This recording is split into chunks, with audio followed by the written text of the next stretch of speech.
Hey there, Al Perhacs, author, creator, visionary behind the Mind Force method of high performance mentoring, coaching, esoteric training. Wrap it all into one.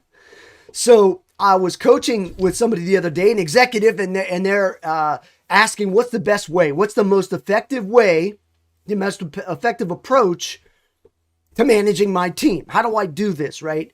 And with everything that's going on in the world today, you have to be very concise with what you're doing.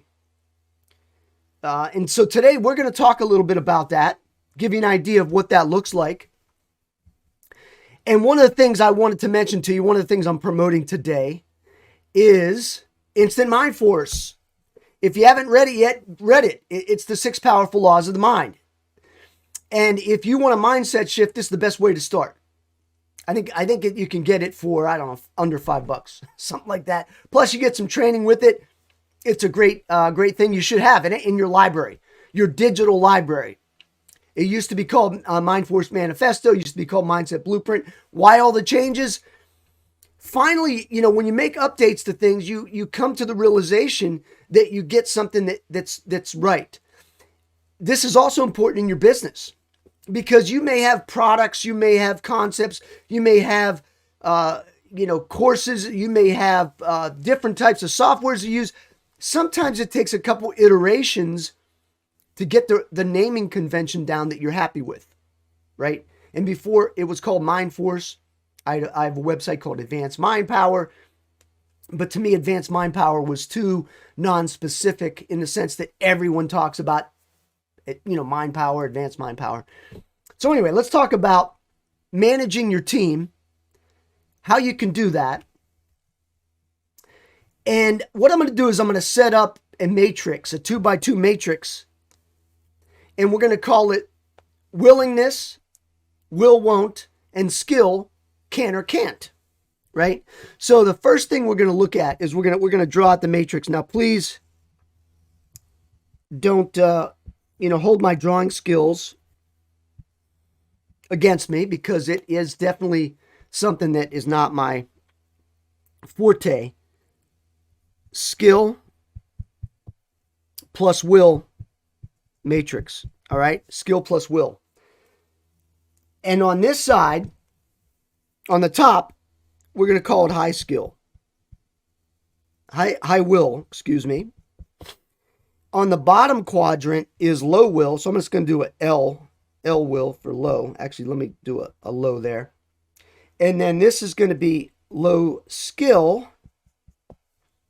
And this is going to be high skill on this side. Okay. And so this is your high, your low skill, high skill. So let's take a look at this matrix and how we're going to scale it out.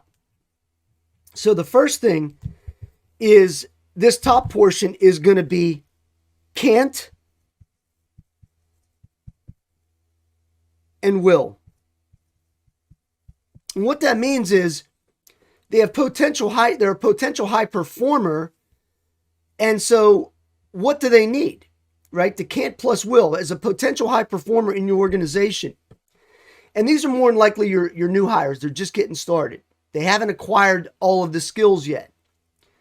Or in the case of executives, is really organizational knowledge or industry expertise. You may hire somebody that has a high skill level to do the job, but they need more industry and information and expertise. But they're really enthusiastic. They're motivated to learn. And so what these people need is they need structured guidance.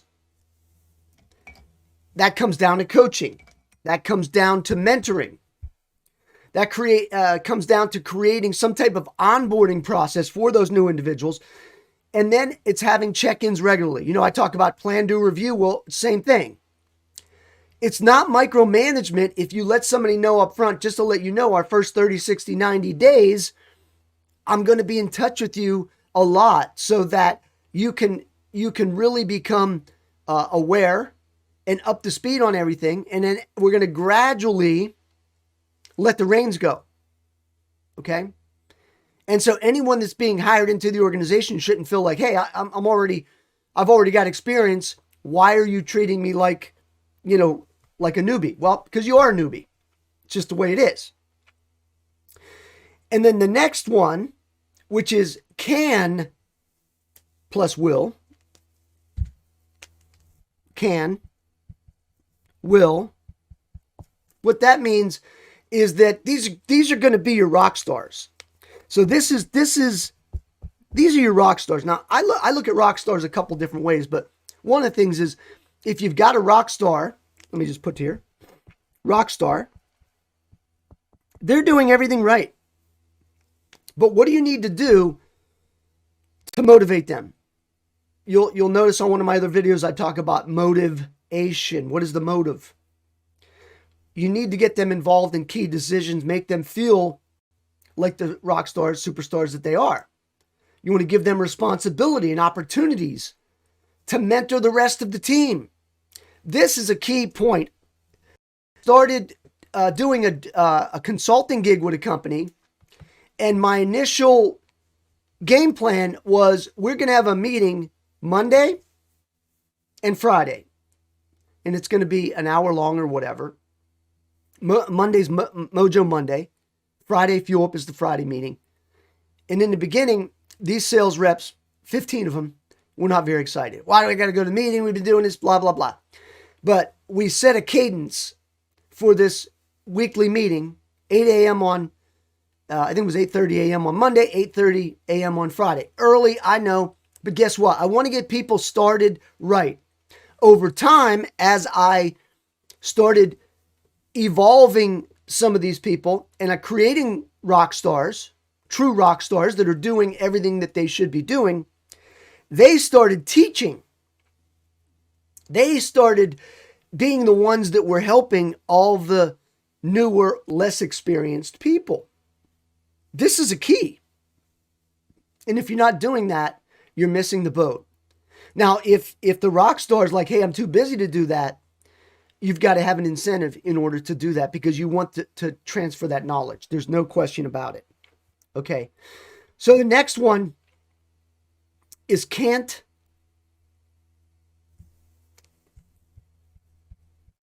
Can't and won't.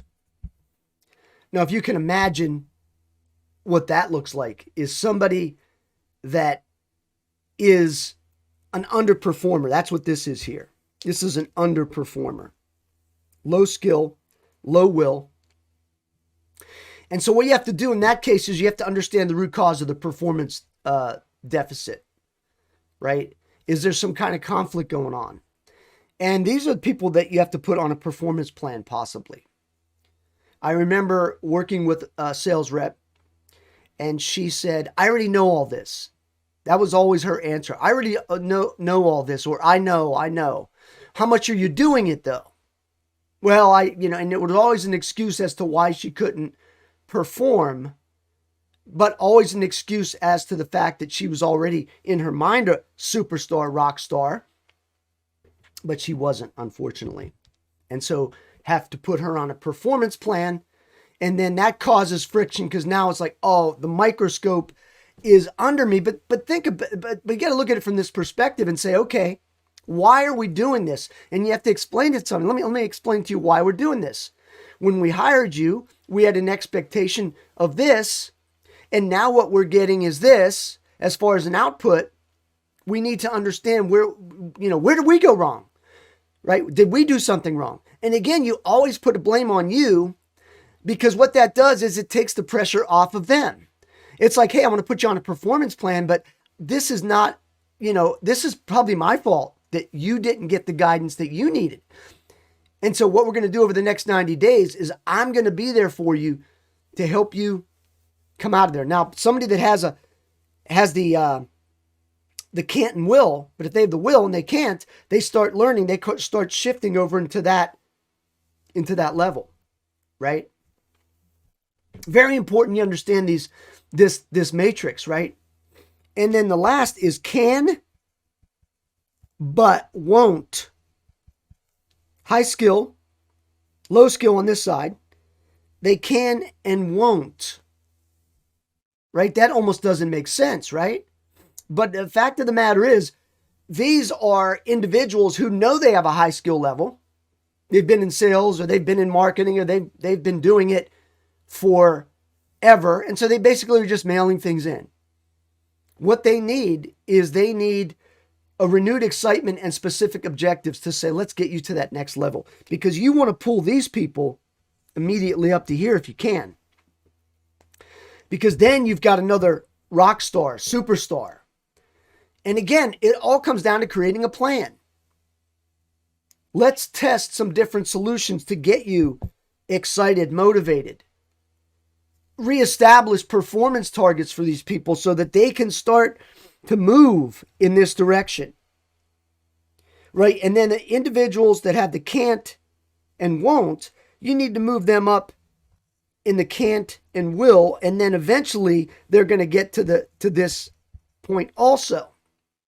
So again, it's a way that you evaluate people. And as I've always mentioned to everyone I've coached, and you've probably heard it, is value. Everything comes down to value. Every person in your organization has a value number attached to them, whatever that is. And you need to extract it. And that's how you use this grid, is you take a look at why somebody won't do something. They've got the skill.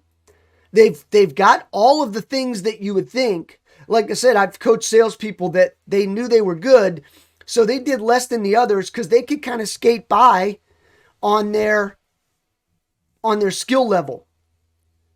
But then I have the conversations with them and say, listen, I want to motivate you to become a top sales rep. What would motivate you to do that? Now this is where coaching comes in. This is where mentoring comes in. I recognize you as having the skill set. I recognize you as being a potential superstar, but maybe we need to shift our work habits a little bit to get you there. What's going to motivate you to want to get up into this level? Now, if they don't have the motivation, guess what? It's never going to happen. It's the same as a superstar athlete who has unbelievable potential because they're naturally gifted, they're naturally strong, they're naturally fast. But they don't want to work on their skills. Give me somebody that wants the can't and will, right? Meaning they don't have the skills as much. I'll take them anytime over the one that won't access the skill level that they have. This is the saddest person because they think, because they have natural gifts, abilities, talents, that they don't have to put into work. It all takes work. It takes flight time. Business isn't always easy. Sometimes the success has to be forced. And it all comes down to building relationships with every single one of these different types of people and getting them to understand what's the goal. Everything comes back to the mission. Everything comes back to the vision. And not the company mission. Because I got news for you. The company mission doesn't mean nearly as much for any of these people. But their own mission does. And it comes down to, okay, if I can motivate this person and say, listen, if we can help you hit the next level of success, you're going to earn an extra amount of money. You're going to get a raise. You're going to get a commission. You're going to get a bonus. What would you do with that bonus? And you talk it out. I mean, this is getting personal with somebody, but this is how you get good at coaching and mentoring. And if you're an executive, a business owner, this is how you get good at working with your people. What would you if you had an extra $2,000 bonus, what would you do with that money? Now, as a coach, here's what you have to do. Here's the key. Is that if somebody says to me, oh, I would just save it. I would just save the money. Extra $2,000. That's an okay goal. That's a great goal, in fact. However, you have to always reward yourself, and you have to teach the people that you're coaching, mentoring, is that you have to have a reward inside of this whole situation. You've got to reward yourself. If you don't reward yourself, yeah, you're saving the money, but what are you saving it for? If you're saving it for a specific purpose, that's a different story. Maybe it's a house. And so if somebody says, I just want to save the money, that's great. What are you saving for? I'm saving for retirement. That's not very motivating. But if they say they're saving it for a house or a car or something like that, then what kind of car? What kind of house? Where is the house? What does it look like? What does it have? The car, what kind of car is it? What model, make? Have you been in one? Have you driven one? This is the secret that many coaches, mentors, executives, business owners, they don't understand it. It's called dream building. It's called dream building. So let me leave with this concept of the dream building. And you could call it whatever you want, but it's dream building. A lot of times when you say dream building to people, they want a more corporate name for it. But that's what you're doing with somebody. When you're taking and moving them into a motivational position, you're dream building. You're building that vision. You want to call it a vision. I call it a vision a lot of times. You could call it vision development if you want, corporate, right? But the fact of the matter is, you're doing the same thing. You're helping them to get from where they are to where they want to go. You want to, and guess what? When you help them to get that goal, they're going to be so much more motivated, because now they're going to go from here to here, here to here. You might even be able to move somebody. Here's the sad part. Most of the time, can't and won't. These are more than likely going to be people that are going to be exited out of the program, the business, the opportunity, because they don't have the necessary desire or the skills, and they don't want to learn either one. And so these are the individuals that you're going to end up saying, listen, we put you on a 90-day plan, didn't work out, we're sorry, but you have to exit the business. Plain and simple. That's just the way it goes. Anyway, I hope this has been helpful for you. And even if you're not in business, it helps you to understand the motivation of people and how you can massage the concept of the motive with them. So it doesn't matter if you're in business or not. This is how you can motivate anyone to do anything, is understanding. You can put this matrix together for anyone you know and say, where are they on the matrix? Are they somebody that is a can't plus will, potential high performer, right? Are they a can plus will, superstar, right? Can't plus won't, or a can plus won't. Anyway, I've enjoyed sharing this information. Any questions, let me know, and have a fantastic day. So long.